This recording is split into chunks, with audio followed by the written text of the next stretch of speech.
Boa noite, então, para quem eu ainda não falei, sejam todos bem-vindos.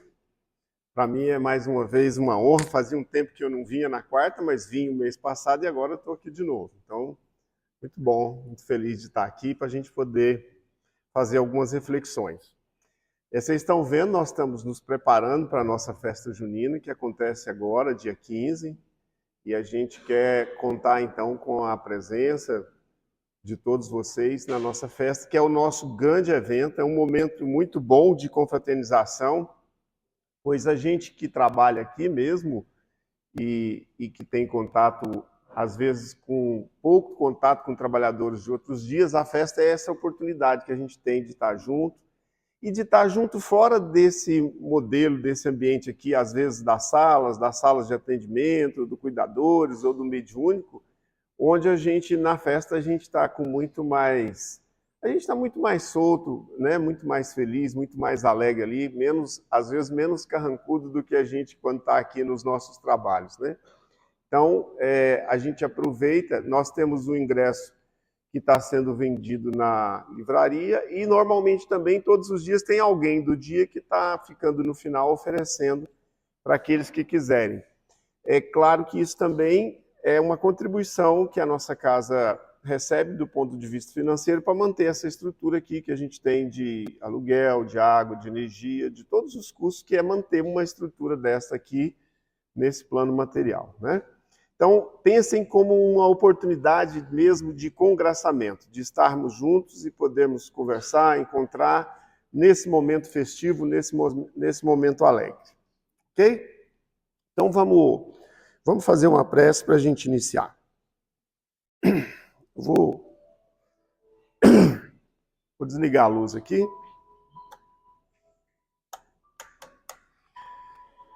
Vamos respirar um pouquinho, todos nós. Vamos perceber como é que nós estamos. Vamos procurar ficar aqui presentes conosco, de pensamento e sentimento e presença física no aqui e agora, sentindo a presença do nosso mentor individual, esse amigo, protetor, que nos auxilia tanto, que nos ama, que está conosco, que respeita o nosso livre-arbítrio, mas que está sempre pronto a nos trazer os bons pensamentos, as boas ideias, o consolo. E já conectados, então, nesse irmão, nós vamos nos conectando a toda essa equipe espiritual desse trabalho, desta noite de hoje, aqui do salão. Vamos nos conectando ao nosso mestre Ramatiz, e através dele, de todos esses mentores, nós vamos nos conectando com Jesus, nosso mestre, com a luz crística que esse irmão espelha através do seu coração em todos os nossos corações, para que nós possamos convidar essa nossa melhor parte, que é essa luz divina que há em nós, essa força dessa luz que segue sempre acesa, porque essa luz foi dada pelo Pai, o Criador. E nesse sentido, nós ligados a esse irmão maior, a esse nosso mestre, nós pedimos o amparo e a proteção para as reflexões da noite de hoje.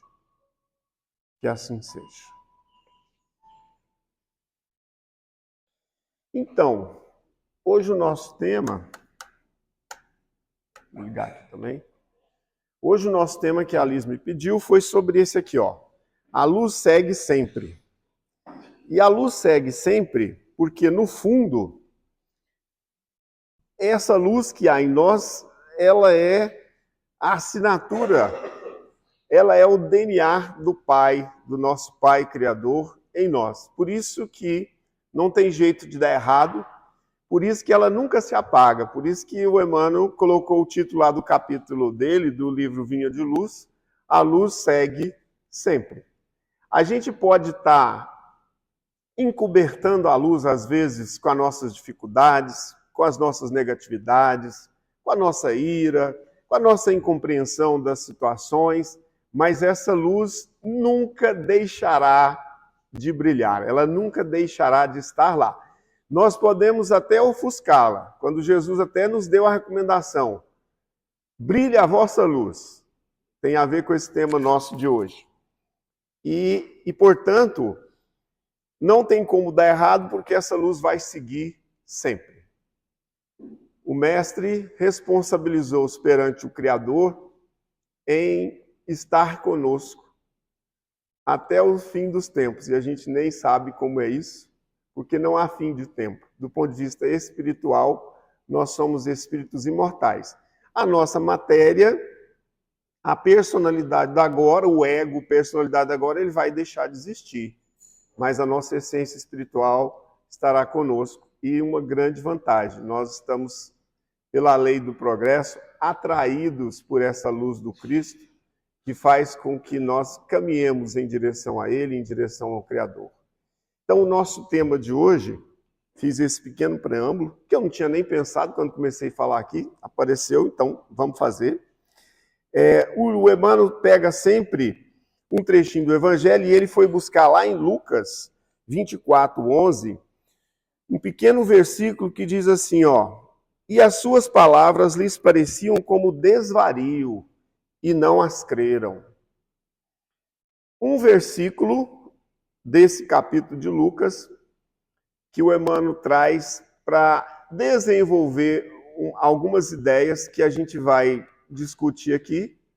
Eu vou trazer algumas possibilidades que, à medida que eu ia lendo e pensando em nós aqui na palestra, eu fui colocando no slide, mas o importante mesmo são as suas reflexões. O importante são os seus sentimentos e os seus pensamentos quando você lê ou quando você ouve o que nós estamos aqui entrando em contato. Basicamente, esse texto é muito amplo do Emmanuel, mas ele trata de dois aspectos. Ele trata do aspecto do intercâmbio, ou seja, do mundo espiritual com o mundo material, que tem tudo a ver com a história, tem tudo a ver com a doutrina espírita, porque nós sabemos como isso se dá. Nós temos todo o processo da codificação, nós temos milhares de obras vindas depois do processo da codificação que falam sobre essa possibilidade de intercambiar os dois planos. O plano espiritual, que é aquilo que Kardec nos colocou como aquilo que é essencial, que jamais vai deixar de existir, e o plano material, que é esse plano temporário que nós estamos vivenciando aqui, uma experiência na matéria, para podermos nos tornar seres melhores, para podermos evoluir, para podermos crescer em direção ao Pai. Então, o texto trata desses dois aspectos, da possibilidade desse intercâmbio. Por que é possível o intercâmbio? Porque a natureza nossa é a natureza espiritual.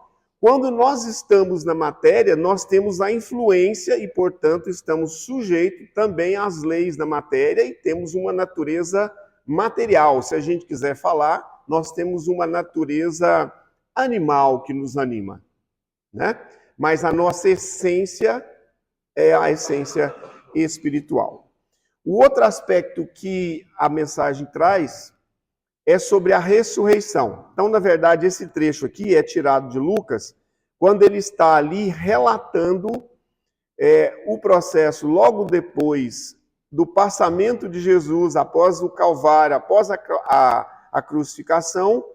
No domingo, pela madrugada, no terceiro dia, algumas mulheres vão em direção aonde estava o túmulo de Jesus, né, como se fosse ali uma caverna, e elas, ao chegarem até lá, e aí é dito, alguns evangelhos têm um pouquinho de diferença entre isso, não quero ficar entrando nessa questão, porque isso não é o importante aqui para nós, senão a gente não discute o que é o importante, que ele já não estava mais lá, o seu corpo não estava mais lá, e aí essas mulheres acabam vendo dois seres, aparentemente seres espirituais, porque como está relatado lá no Evangelho de Lucas, eles falam com ela, eles conversam com essas mulheres, e imediatamente, logo depois, segundo também o Evangelho de João, Maria de Madalena foi a primeira que teve oportunidade, inicialmente ela não reconheceu, depois ela percebeu que era justamente o Cristo que estava falando com ela.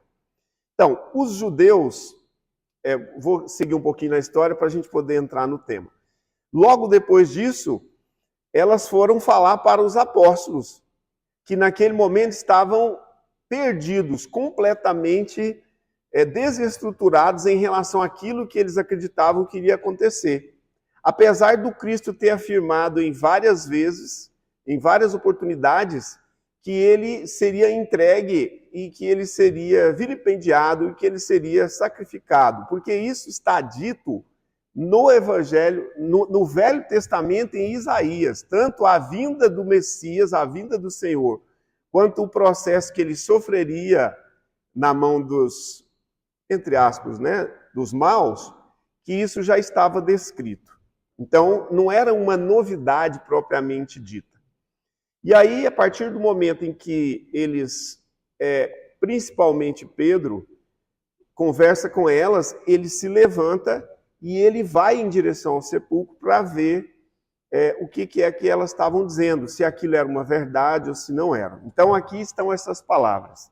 Quando elas chegam e contam para eles, eles dizem assim, e as suas palavras lhes pareciam como desvario e não as creram. E a partir daí, que não é o nosso tema aqui, Jesus aparece para outras pessoas, tem dois que estavam caminhando em direção a Emaús, tem várias descrições disso no Evangelho, e depois ele aparece para os apóstolos, inclusive a história lá de Tomé.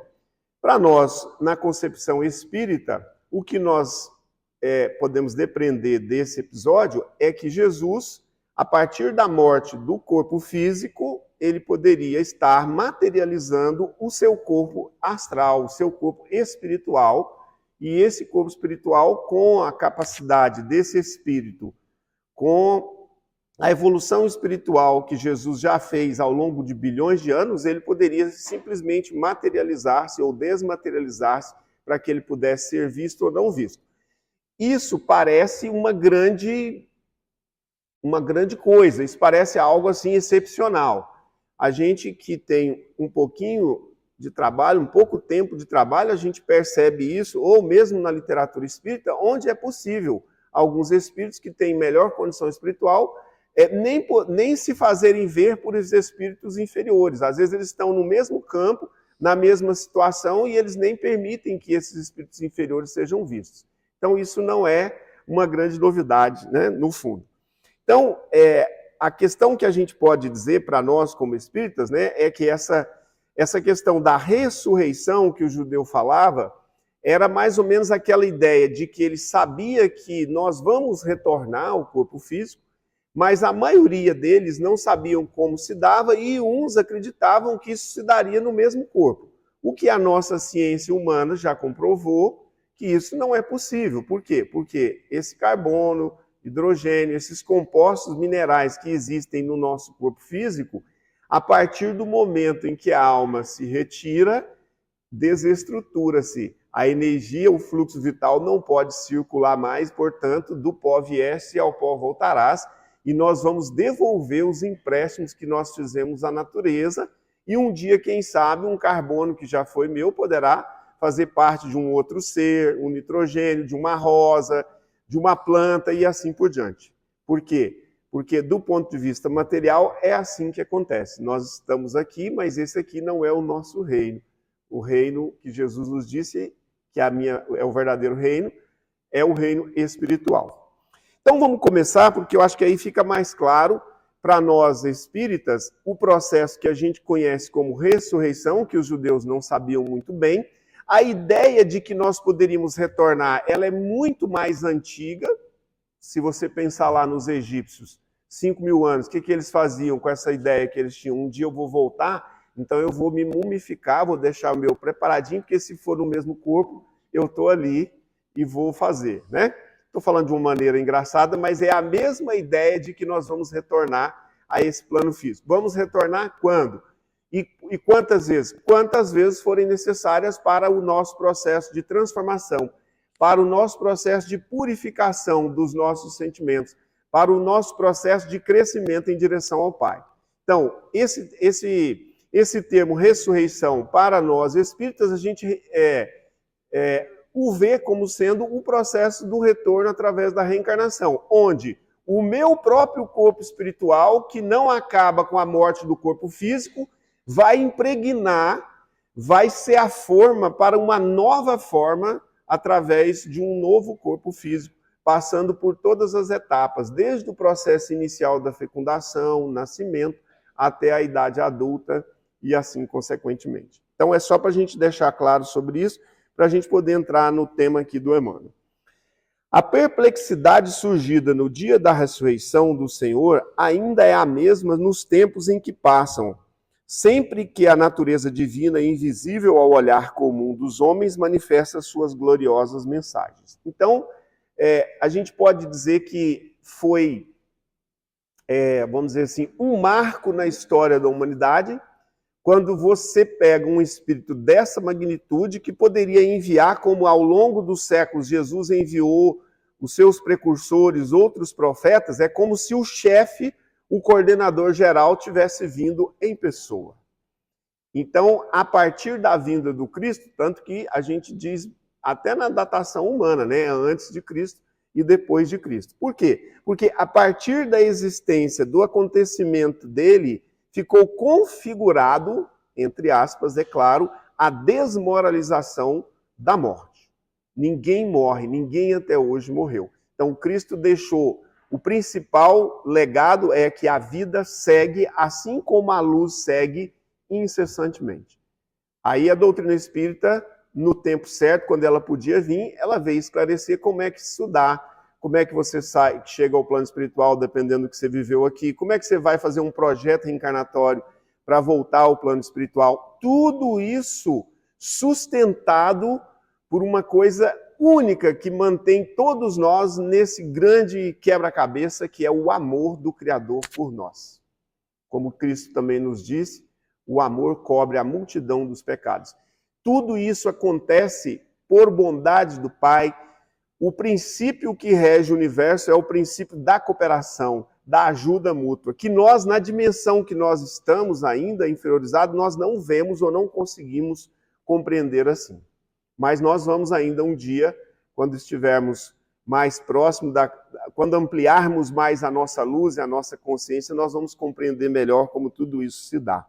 Então, ainda hoje, como diz o Emmanuel aqui, há essa perplexidade, sendo que o Cristo manifestou, e depois quem quiser pode ir lá, eu fui dar uma pesquisadinha, está lá, ó, Cristo disse que ressuscitaria, né? A morte e a dita aparição do Cristo em corpo espiritual está descrito em Mateus 16, 21, 17, 23, 20, 19, ou como está descrito em Marcos 8, 31 e 10, 34. Ou seja, não era novidade.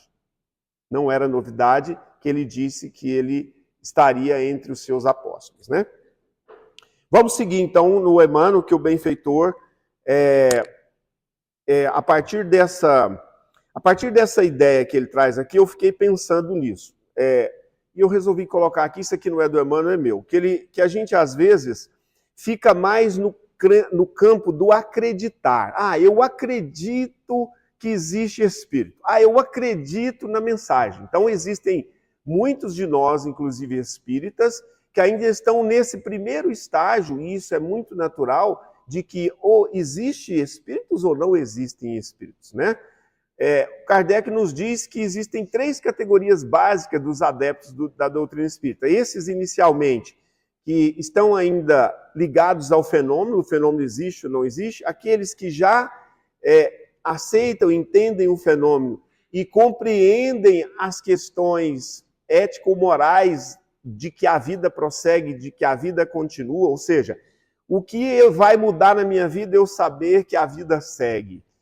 E a terceira classe seriam aqueles que colocam ou tentam colocar em prática essas premissas de que a vida segue incessantemente e que nós não morremos. Então a gente pode pensar que quando a gente ainda está no campo mental, isso está muito mais no campo da nossa crença. Eu acredito, aquilo que eu acredito hoje, eu posso deixar de acreditar amanhã. Como muitas vezes as pessoas vão buscar outras religiões ou mudam de religiões e também está tudo certo. Todo mundo precisa mesmo buscar, quando tem dúvida, precisa buscar outras possibilidades, outros campos, né? A gente sabe disso, muita gente chega à doutrina espírita porque às vezes não encontrou as respostas que queriam em outras religares, em outras religiões. Mas aí existe uma diferença. Quando você já deixou de passar por esse processo da crença, se existe ou não existe, como é que funciona isso, quando você passa a saber. O saber tem a ver com experienciar. O saber tem a ver mais com o sentir do que com o pensar. Quando Jesus falou com Nicodemos, que ele perguntou para ele, o que eu tenho que fazer para ter a vida eterna? Jesus disse, é necessário que nasçais de novo. Mas antes de dizer isso a ele, Jesus disse a ele, Nicodemos, você passou a vida inteira como um doutor da lei para tentar entender, para tentar interpretar a lei, quando na verdade você deveria ter sentido. Então, quando a gente passa a vivenciar a vida espiritual, mesmo estando no presente, e essa vivência não significa que seja só no trabalho mediúnico, não significa que seja só nos trabalhos assistenciais. Esse saber, ele está mesmo dentro do que é o nosso dia, dentro do que é a nossa vida, dentro do que é aquilo que eu comunico de mim para o mundo, aquilo que eu desejo, aquilo que eu tenho vontade, aquilo que eu quero, aparece nos meus atos, nas minhas palavras, aparece nas minhas emoções. Eu até fiz um vídeo do Gotas de Luz sobre isso, por causa desse estudo que eu fiz aqui dessa semana, que é um estágio muito mais profundo de comunicação com Deus, que às vezes a gente acredita que só podemos falar com Deus através da prece, através da meditação, através do nosso templo aqui ou dos outros templos religiosos, e a gente se esquece que nós estamos no meio de Deus. Deus está em tudo. Então, aquilo que eu faço, e Deus às vezes me responde sobre o que eu tenho feito, se aquilo tem um valor positivo para a minha vida, às vezes ele me responde como um sucesso naquele empreendimento que eu tinha. Pode ser até um empreendimento comercial, pode ser um relacionamento. E às vezes, e a gente não aceita, quando um relacionamento não dá certo, a gente às vezes fica brigado com Deus, a gente fica revoltado com a vida, com as coisas. Por quê? Porque, na verdade, Deus está respondendo a nós o tempo inteiro. Então, as revelações do Criador, as revelações espirituais, elas não vêm só através dos médiuns, elas vêm através dos acontecimentos. Às vezes, a gente nem sabe muito bem se nós estamos tomando a melhor decisão. Mas tem algo, do ponto de vista racional, mas tem algo em nós, dentro de nós, que nos toca, que a gente sabe que o caminho é esse. Eu, pelo menos, já vivi, não muitas, mas eu já vivi algumas experiências, que o meu racional chega a um determinado momento, e a gente precisa usar o racional, que ele não vai resolver. E aí você precisa parar um pouco e sentir. E quando você passa a sentir, você vai achar sempre o melhor caminho, né? Raul Seixas fala isso na música Pedro. Há muitos caminhos, muitas portas, mas somente um tem coração. Se a gente encontrar na serenidade, na paz, na tranquilidade, esse caminho, a gente vai compreender melhor o que Deus está contando para nós, porque Ele conta no nosso dia a dia. A nossa vida é, de alguma forma, o reflexo do que nós somos. O que está dentro é o que sai para fora. Se não está bom fora, vamos perguntar o que eu preciso aprender com essa experiência. Aonde eu preciso modificar? Aonde eu preciso fazer melhores escolhas do que nesse momento, nessa situação, nessa dificuldade que eu estou vivendo? De alguma forma, eu me coloquei nessa situação. Ninguém herda nada do outro. A gente herda sempre de nós no que nós fizemos ontem. Então aqui é mais ou menos por aí que eu quis tentar raciocinar aqui para trazer essas reflexões. Vamos lá, que eu estou vendo que daqui a um pouco eu já vou ter que encerrar. As mulheres devotadas que se foram em romaria de amor ao túmulo do Mestre sempre encontraram sucessores. Todavia, são muitos raros os Pedros que se dispõem a levantar para a averiguação da verdade. Então, olha que coisa interessante. Aqui, o Emmanuel também está trazendo a importância do papel que a mulher tem na renovação, no processo de reestruturação do campo sentimental de cada um. Jesus fala isso a Pedro, quando Pedro pergunta para ele, Pedro estava muito, assim, vamos dizer, incomodado com o fato de Jesus estar muito ligado, recebia muita gente, assim, meretriz, recebia muito coletor de impostos, que o judeu detestava. Então, aí Pedro acaba falando isso para Jesus, que ele estava preocupado com a imagem do mestre. Jesus fala para ele, fica tranquilo, Pedro, eu sei quem eu sou, eu sei quem me mandou e eu sei o que eu estou fazendo aqui. E aí, nessa conversa, isso está no livro Boa Nova, quem quiser também pode ler lá, no capítulo sobre a mulher e a ressurreição. Eu não lembro o número, mas se você procurar lá, Boa Nova, a mulher, a ressurreição. Então aqui, o Emmanuel está trazendo essa ideia de que, como a mulher ela já tem um campo do sentimento um pouco mais avançado do que nós homens, ela tem um papel muito importante nesse processo de renascimento, nesse processo de reestruturação. Por quê? Porque a mulher tem essa possibilidade de, através do seu forno retificador das consciências, que é o útero humano, oferecer uma nova vida. Normalmente, nós homens, a nossa glória ela está muito mais na conquista da espada, da força, do exército, onde às vezes, Jesus fala isso lá no texto, com outras palavras, o Humberto Campos é fantástico para descrever, mas normalmente os homens, a glória deles às vezes está na dor, no sofrimento de muitos que ficaram tombados em silêncio pelo caminho. E a mulher às vezes é quem pega essas almas que perderam seus corpos, que foram humilhados, e dá uma nova oportunidade, uma nova família, dá uma nova oportunidade de uma vida. Então o Emmanuel, para mim, quando ele fez isso aqui, eu pelo menos fui buscar isso, porque eu gosto muito do Boa Nova, porque o papel da mulher é um papel fundamental na renovação dos nossos pensamentos e dos nossos sentimentos. E é através da reencarnação que isso se dá. E a mulher é quem tem essa oportunidade. Muitas vezes esse filho nasce, às vezes 5, 6 filhos, esse marido às vezes vai embora, arruma uma outra namorada, e essa mãe está ali firme e segurando, e educando, e ensinando, e mostrando o que é verdadeiramente a abnegação, o que é verdadeiramente o campo do sacrifício, de abrir mão de si, das suas vontades, né? Pensa aí nos almoços de domingo, como que é. Se aquela mãe não faz a comida para todo mundo, enquanto todo mundo não está com o prato, ela não vai pegar o prato dela. E eu lembro disso, a gente fala até muito da minha sogra, ela não senta para comer. Se você não falar para ela, ela está lá, vai lá, busca mais uns, busca uma farinha, busca mais não sei o quê. Então é assim, a mulher tem essa capacidade de doação, né? Quando eu falo mulher, eu estou falando do princípio, digamos, o princípio feminino. O princípio feminino yin yang, masculino, está em todos nós. Mas eu estou dizendo que normalmente quando a gente vem nesse papel, nessa personalidade, para a experiência do agora, a gente tem um coração de mãe, né? Que eu acho que é o exemplo maior, que é Maria, que sofreu e viu Jesus, que não tinha nada, que não tinha nenhuma culpa, que só tinha feito bem. Ela viu ele ser crucificado, vilipendiado, cuspido, abusado daquele jeito, né?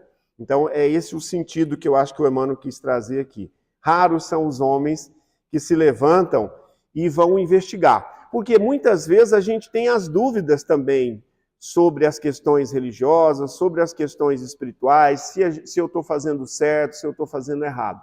Mas muitas vezes o homem fica ali nessa dúvida da comodidade. Não, eu fico na dúvida, não sei se isso existe ou não, e a gente fica estagnado por ali.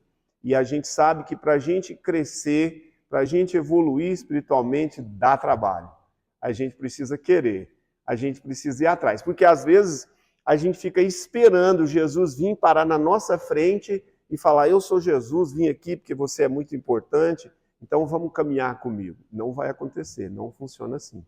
Jesus vai esperar sempre como o cego de Jericó, o nosso passo. Ele vai esperar sempre que a gente possa abrir a porta para que ele possa entrar. Ele não arromba as portas. Ele não derruba as portas. Nós é que vamos ter que fazer essa caminhada, né? Vamos seguir então, que ele continua dizendo assim, ó. Em todos os tempos, os transmissores de notícias de além-túmulo peregrinaram na terra quanto hoje. Você vê que ele está falando aqui, de alguma forma, não só do aspecto da religião, mas de todo o conhecimento que nós também recebemos da vida espiritual através da intuição. Porque às vezes a gente fica pensando na psicografia, nos livros, na psicofonia. Não. O tempo inteiro, se você estiver imbuído do seu melhor sentimento no seu coração, você vai estar sempre em conexão com os amigos espirituais, com a sua família espiritual que querem o seu bem. Então ele diz assim, ó, as escolas religiosas deturpadas, porém, somente em raras ocasiões, aceitaram o valioso concurso que se lhes oferecia. Então, muitas vezes, aqueles que eram considerados os médiums, aqueles que traziam as informações, eles eram muitas vezes desprezados, eles eram muitas vezes carimbados de loucos, de perturbados. Até hoje, muitos de nós espíritas somos considerados por outras pessoas como se nós fôssemos loucos, perturbados, demônios, vocês vão para o inferno, né? Então, muitas vezes, a gente hoje já não escuta tanto, mas imagina 50 anos atrás. Esse livro é de 1951, essa mensagem. Você vê como que ela está atual, né? Mas funciona dessa forma. Então, a gente precisa olhar para isso e dizer o seguinte: esse intercâmbio sempre existiu. Sempre houve a comunicação. Não tem um livro que tenha mais amostras da movimentação do plano espiritual em direção ao plano material do que a própria Bíblia. Só quem não quiser ver. Só quem não quiser ler. Só quem quiser acreditar que é só com o Espírito Santo, que você fala só com o chefe. E não é assim. Deus não permitiria que fosse assim. Porque o interesse desse intercâmbio é a ajuda mútua, né? Então, cristianismo sem mediunidade é igual corpo sem alma. O que acontece com um corpo sem alma? Vai desaparecer. É a morte. E a gente ainda está em muitos lugares, ou em muitas situações, nessa briga se existe vida após a morte, se não existe, né? É interessante, eu falei alguns meses atrás aqui, num outro tema que o Emmanuel também tocava nisso, de que se a gente for parar para pensar, não há muita novidade. Já tem mensagem demais, já tem livro demais, já tem conhecimento demais. O que a espiritualidade faz é só falar a mesma coisa, espiritualmente falando, que eles estão falando há séculos, seculorum. E a gente continua dando aquelas patinadas, e a gente continua duvidando, e a gente continua não acreditando, porque é como ele começou o texto aqui. A gente olha e fala, será? Será que foi Jesus mesmo? Será que ele ressuscitou? Como os apóstolos duvidaram ali daquelas mulheres, né? O outro aspecto que eu fiquei pensando aqui é que se você quiser olhar dentro da Bíblia, do Novo Evangelho, lá no Atos dos Apóstolos, eu trouxe aqui no capítulo 2, repetindo o que está lá no profeta do Antigo Testamento, Joel, onde está escrito assim, ó, acontecerá depois que derramarei o meu espírito sobre toda a carne, vossos filhos e vossas filhas profetizarão, os vossos anciões terão sonhos e os vossos mancebos terão visões. Isso aqui é um trecho do apóstolo Joel do Antigo Testamento, que está repetido por Pedro, do momento em que, no dia de Pentecostes, como línguas de fogo que vieram sobre os apóstolos, sobre 120 pessoas, onde esse processo da mediunidade foi ostensiva, quando eles falaram em línguas, quando eles curaram, quando eles falaram nas línguas as mais variadas daquela cidade cosmopolita que era Jerusalém. E a gente ainda tem gente que diz que lê a Bíblia e diz que não há possibilidade de comunicar com o plano espiritual. Então, a partir desse dia aqui, que foi 50 dias, por que eu coloquei aqui os 50 dias? Porque foram 50 dias após essa aparição esse ressuscitar de Jesus, que isso aconteceu. Ou seja, a partir dali, os trabalhadores do Cristo, pelos séculos vindouros, estariam, em nome do Cristo, curando, aliviando, auxiliando.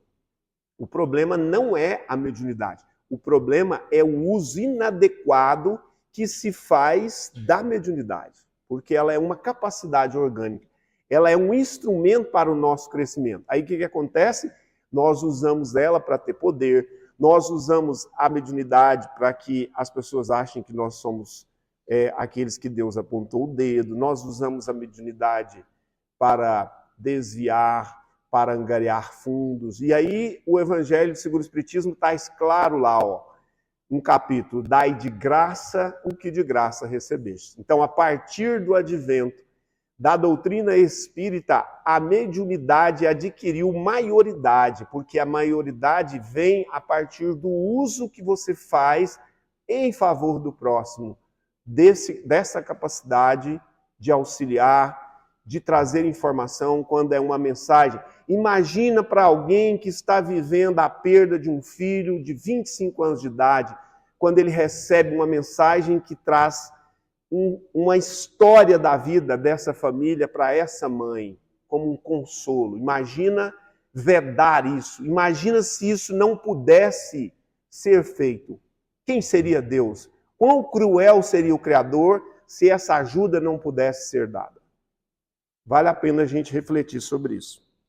Então tá lá, seus filhos e filhas profetizarão, os vossos anciões terão sonhos, os vossos mancebos terão visões.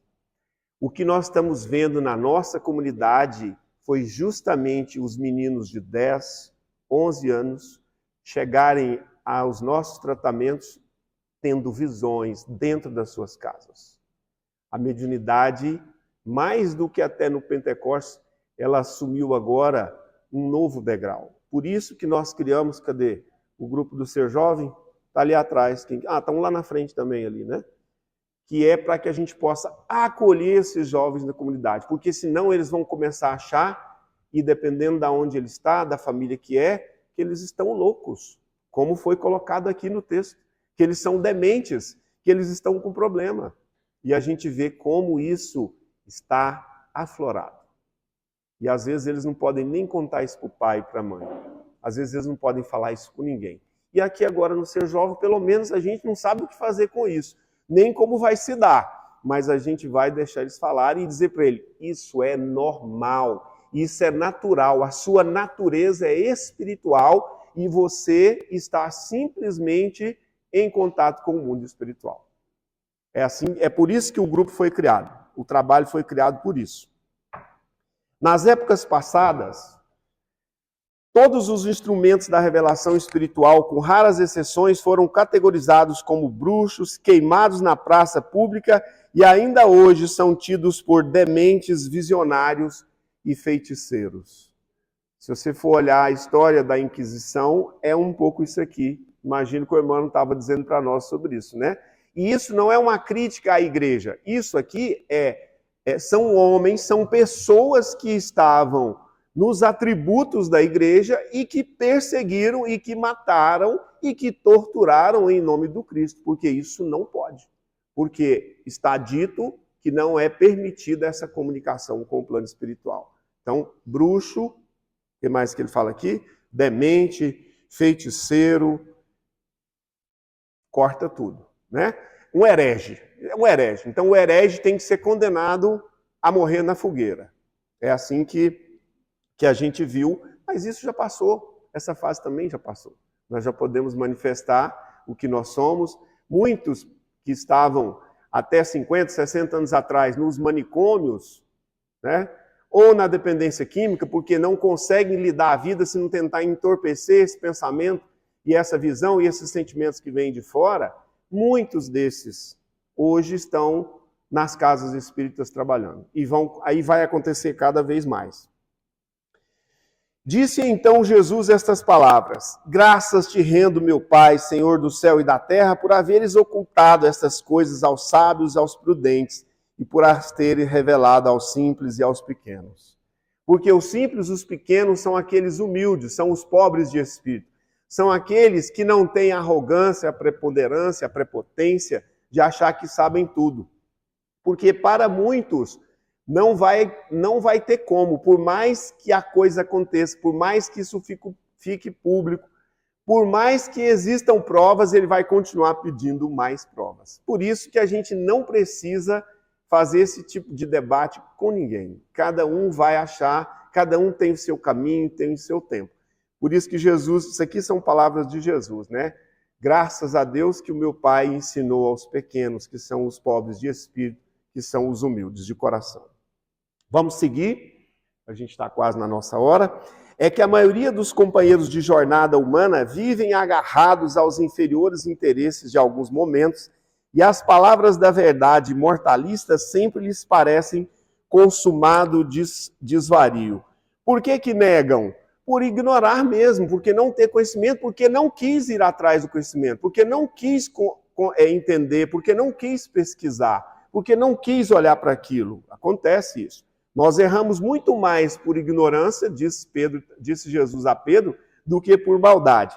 Por que negam? Porque, às vezes, eu imagino, se eu tiver uma outra religião, eu estou negando meu pai e a minha mãe, que era um sacerdote, que era um pastor, e que, portanto, eu não posso fazer isso. Ou então eu estou negando por orgulho os meus 20, 30 anos do passado, então eu não posso mudar. Eu ouvi isso de uma pessoa que falou, eu ganhei um livro espírita, mas eu já sou católica há tantos anos, e eu acho que eu vou dar esse livro, porque eu acho que agora, aos 80, não dá para eu mudar de vida. E tem que respeitar isso. É assim que funciona, né?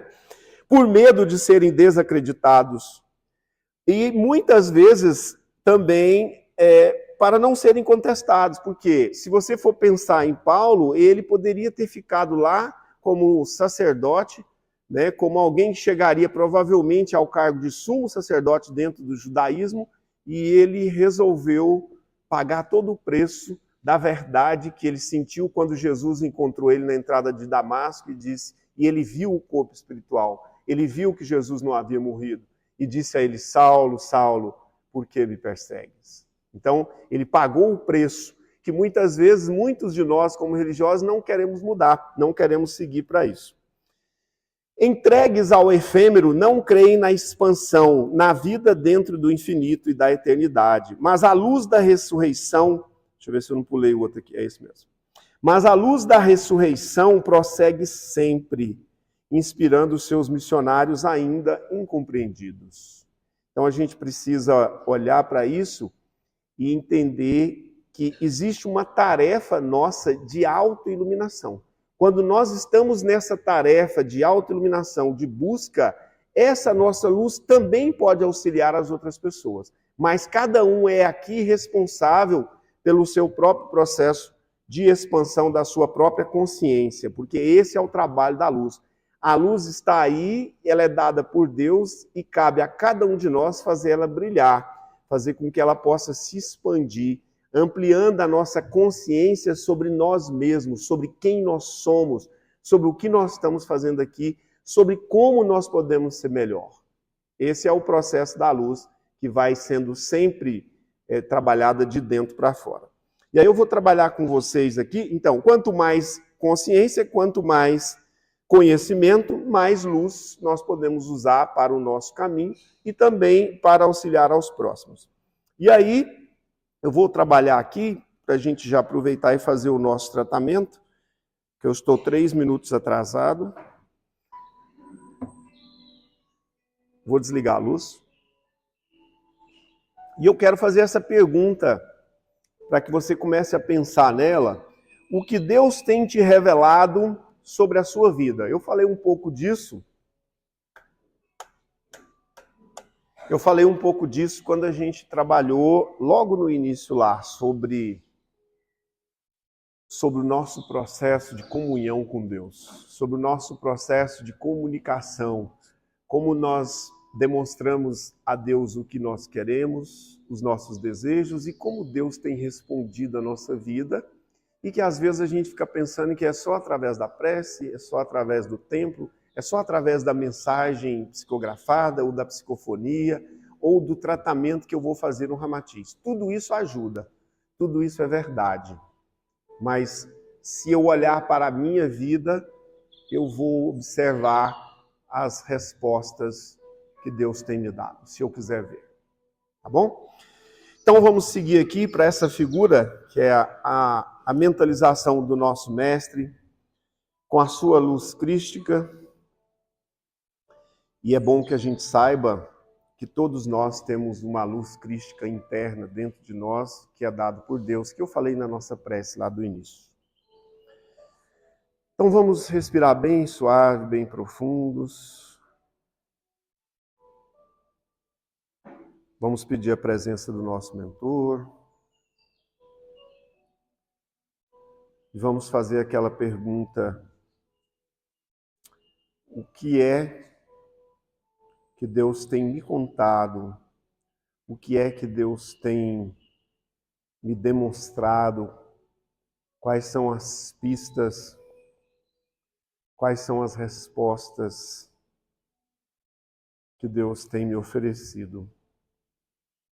E se você olhar alguma área da sua vida onde você está passando por alguma dificuldade, por algum problema, provavelmente nessa área existe muitas respostas de Deus para você, para que você possa melhorar as suas escolhas, para que você possa renovar os seus sentimentos e os seus pensamentos, porque o que você faz tem ligação com o que você é, com o que você sente. Nós vamos já pedindo agora aos médiuns que vão oferecer aí os seus fluidos, benfazejos, junto com essa espiritualidade amiga, para que você possa pedir aí no seu coração e na sua mente aqueles retornos, aquelas respostas para as suas dificuldades, para os seus problemas, e que às vezes estão muito mais na sua frente, elas estão muito mais oferecidas amorosamente a você do que a sua mente, do que o seu intelecto pode imaginar. Às vezes, os nossos quereres, o nosso intelecto, a nossa soberba, a nossa parte que acha que sabe muito, às vezes essa parte acaba nos impedindo de entrar em contato com os verdadeiros caminhos que nós necessitamos seguir.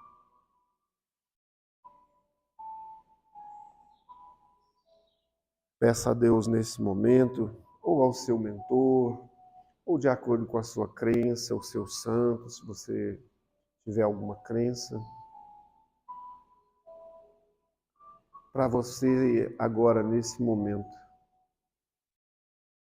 ser auxiliado a purificar aí do seu coração, a limpar do seu coração tudo aquilo que tem impedido você de estar mais pleno, mais feliz, mais realizado nos seus mais diversos campos da sua vida, relacionados à sua família, relacionados ao seu campo de trabalho, relacionado ao seu campo emocional, dos seus relacionamentos amorosos.